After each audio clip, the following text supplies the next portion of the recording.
സംജോത എക്സ്പ്രസിലെ സ്ഫോടന കേസിൽ സ്വാമി അസീമാനന്ദ അടക്കമുള്ള 4 പേരെ കോടതി വെറുതെ വിട്ടു. NIA കോടതിയാണ് വെറുതെ വിട്ടത്. വിശദാംശങ്ങൾ ഇങ്ങനെയാണ്. ഹരിയാനയിലെ പഞ്ചുകുളയുള്ള പ്രത്യേക NIA കോടതിയാണ് അസീമാനന്ദയെ വെറുതെ വിടാൻ തീരുമാനിച്ചത്. ഗൂഢാലോചന ഉൾപ്പെടെ ഇവർക്കെതിരെ ചുമത്തിയ എല്ലാ കുറ്റങ്ങളും സംശയാതീതമായി തെളിയിക്കാൻ പ്രോസിക്യൂഷന് കഴിഞ്ഞില്ലെന്ന് ചൂണ്ടിക്കാട്ടിയാണ് കോടതി 4 പേരെയും വെറുതെ വിടാൻ തീരുമാനിച്ചത്. ആക്രമണം നടന്ന് 12 വർഷത്തിന് ശേഷമാണ് കേസിൽ വിധി വരുന്നത്. കേസിലെ സുപ്രധാന സാക്ഷികളായ 13 പാകിസ്ഥാൻ പൗരന്മാരെ കോടതിയിൽ വിചാരണ നടത്തിയില്ല. NIA കണ്ടെത്തിയ 13 പാകിസ്ഥാൻ പൗരന്മാരുടെയും വിചാരണയ്ക്കായി പാകിസ്ഥാൻ എംബസിയെ പലതവണ സമീപിച്ചെങ്കിലും മറുപടി കിട്ടിയില്ല എന്നാണ് NIA കോടതിയിൽ ഇന്ന് വ്യക്തമാക്കിയത്. അതിനിടെ മാർച്ച് 11-ന് രാഹില വക്കീൽ എന്ന പാകിസ്ഥാനി പൗര തന്നെ സാക്ഷിയായി കേസിൽ പരിഗണിക്കണമെന്ന് ആവശ്യപ്പെട്ടിരുന്നു. എന്നാൽ പട്ടികയിലുള്ള 13 സാക്ഷികൾക്ക് പുറമെ പുതിയൊരു സാക്ഷിയുടെ പേര് ചേർക്കുന്നതിനെ NIA ശക്തമായി എതിർത്തു. ഇതാണ് അസീമാനന്ദ അടക്കം 4 പേരെ വെറുതെ വിടാനുള്ള വിധിക്ക് കളമൊരുങ്ങിയത്. എന്നാൽ ആ കേസിലെ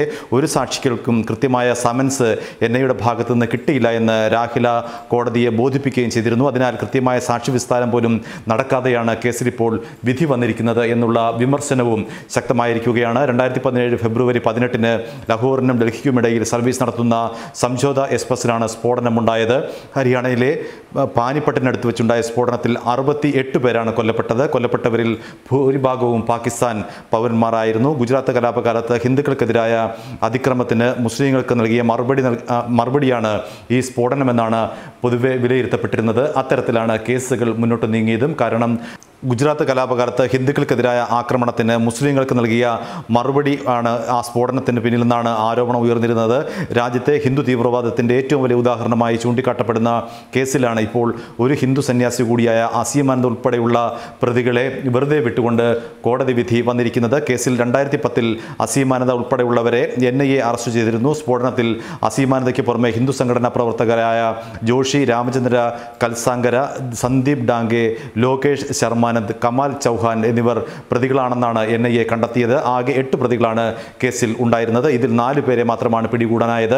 മുഖ്യ സൂത്രധാരനായ സുനിൽ ജോഷി 2007-ൽ കൊല്ലപ്പെട്ടു. 3 പ്രതികളെ ഇതുവരെ പിടികൂടാൻ കഴിഞ്ഞിട്ടില്ല. കേസിൽ വിചാരണ നടക്കുമ്പോൾ തന്നെ അസീമാനന്ദയ്ക്ക് ജാമ്യം നൽകിയ സർക്കാർ നടപടി വലിയ പ്രതിഷേധങ്ങൾക്ക് വഴിവെച്ചിരുന്നു. ഏതായാലും അസീമാനന്ദയെ സംബന്ധിച്ച് വലിയ ആശ്വാസമാണ് ഈ വിധി നൽകിയിരിക്കുന്നത്. ഒപ്പം തന്നെ ഒരുപാട് ദുരൂഹതയും ശേഷിക്കുന്നു. ആരാണ് ഈ സ്ഫോടനത്തിന് പിന്നിൽ?